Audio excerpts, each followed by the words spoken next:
১৯ বলে ৪৩ রান যখন দরকার, তখন যদি কোনো একটা ব্যাটসম্যান ৫টা বল ডট খেলে, সেই ব্যাটসম্যান বা সেই টিম ম্যানেজমেন্টের গেম সেন্স নিয়ে একটা কিন্তু প্রশ্ন থেকে যায়। সেকেন্ড একটা পয়েন্ট এখানে এড করতে চাই। প্রাগৈতিহাসিক বা মান্ধাত্তা আমলে যে চিন্তাভাবনা নিয়ে মানুষ চলতো যে ক্রিকেটের রাইট হ্যান্ড, লেফট হ্যান্ড কম্বিনেশনে অনেক অ্যাডভান্টেজ পাওয়া যায়, যেটা কিনা বোলারদের জন্য ডিসঅ্যাডভান্টেজ। বাংলাদেশের যেন এটা একটা এস্টাবলিশড ফ্যাক্ট যে right hand, left hand combination ছাড়া বাংলাদেশের টিম ম্যানেজমেন্ট কেন জানি ব্যাটিংটা কল্পনাই করতে পারে না। আজকে যেখানে নাকি 12.1 ওভারে টার্গেটটা চেজ করতে হতো 116, সেখানে পাওয়ার প্লেটার ইউজটা করতে হতো ম্যাক্সিমাম, যেখানে লিটন দাস আজকে সামহাও সাকসেসটা পেয়েছিলেন, এবং সেখানে দরকার ছিল যে আরেকজন ইনফর্ম হিটারকে, বা যিনি কিনা রিসেন্টলি বাংলাদেশের হয়ে ভালো খেলছেন, তাওহিদ হৃদয়কে সেখানে নামানো হলো না একমাত্র রাইট হ্যান্ড লেফট হ্যান্ড কম্বিনেশনের কারণে, যেখানে কিনা নাজমুল হাসান শান্তকে নামানো হলো, তারপরে সাকিব আল হাসান, তারপরে সৌম্য সরকার,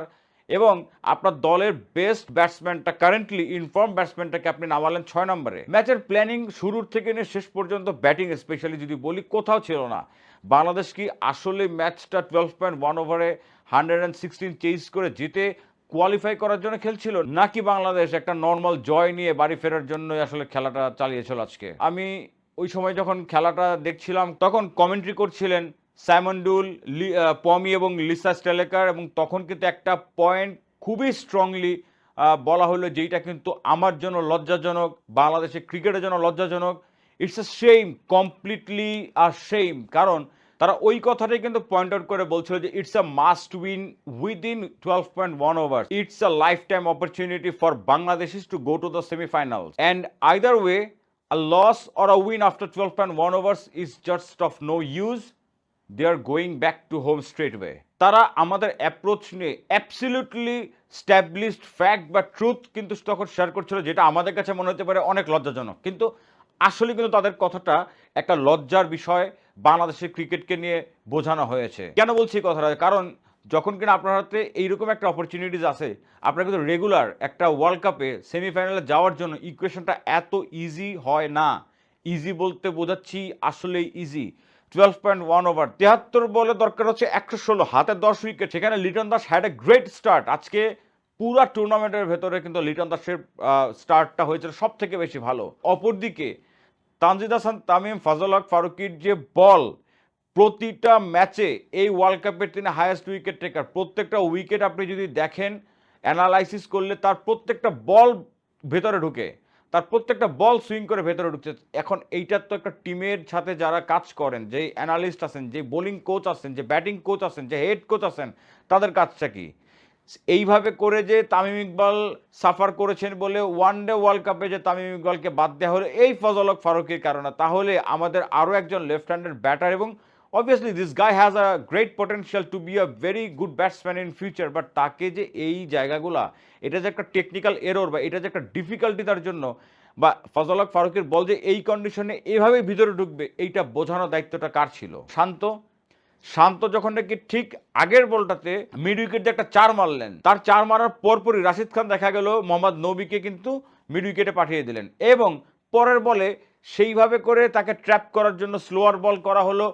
শান্ত হ্যাড এনাফ টাইম যে সেটাকে সিঙ্গেল নিয়ে বের করতে পারতো, সেটাকে গ্লান্স করতে পারতো, ফ্লিক করতে পারতো, কিন্তু তিনি সেইমভাবে সেম শটটাই ট্রাই করলেন। সাকিব আল হাসান আসলেন, চলে গেলেন।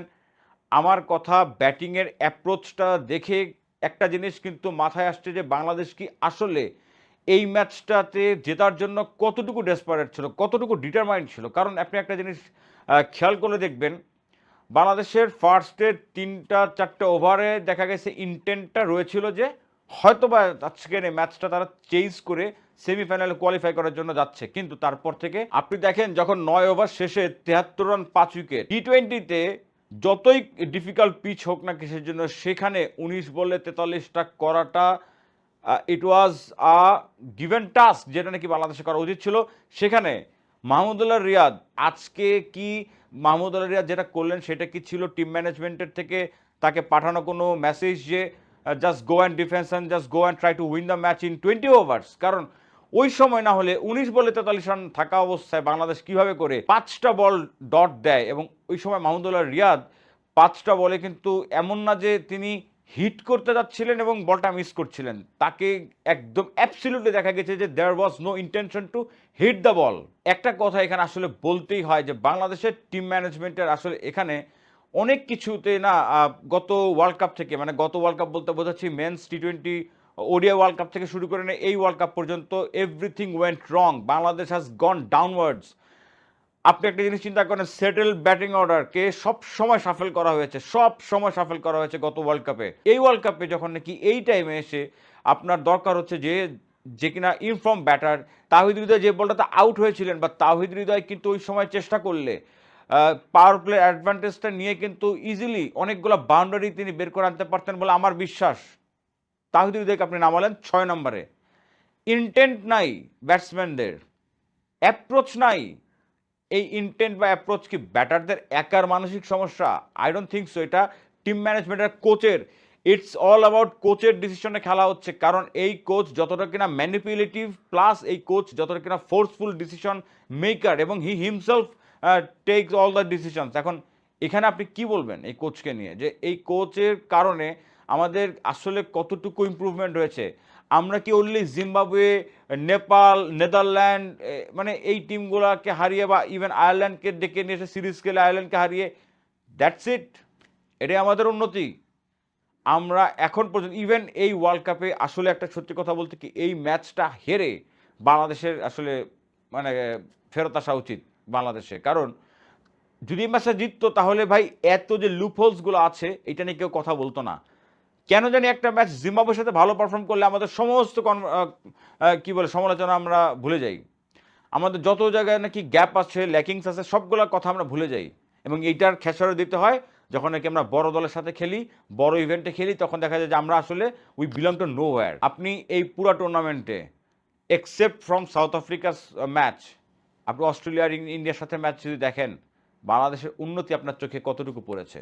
যদি সব কিছু শেষ কথা বলবো যে বাংলাদেশ আজকে যেভাবে খেলেছে, যেই অ্যাপ্রোচে খেলেছে, সেই অ্যাপ্রোচ আসলে বাংলাদেশ আসলে ডিজার্ভ করতো না সেমিফাইনালে খেলাটা। Congratulations two Afghanistan. Afghanistan played really good. যেই দলটা কিনা যুদ্ধ বিধ্বস্ত অবস্থায় 2010 সালে টি-20 বিশ্বকাপে ডেবু করার পরে উইদিন 14 ইয়ার্স টাইম, 14 বছরের মধ্যে 2024 এসেছে তারা টি-20 ওয়ার্ল্ড কাপের সেমিফাইনালে খেলছে। সাবাসিটা আসলে বলতে হয় বিসিবিকে, কারণ তারা সবসময় বলে আমরা উন্নতি করছি, আমরা উন্নতির পথে আছি। ভাই আপনাদের উন্নতি যদি হয় এরকম প্রত্যেকটা ওয়ার্ল্ড কাপ শেষে যদি শুনতে হয় যে আমাদের তো টার্গেট এই ওয়ার্ল্ড কাপ ছিল না, আমাদের target next world cup, okay fine, সেই নেক্সটটা আসুক, আসতে থাকুক। আমিও আশা করছি যে হ্যাঁ একদিন আসবে এর নেক্সটটা।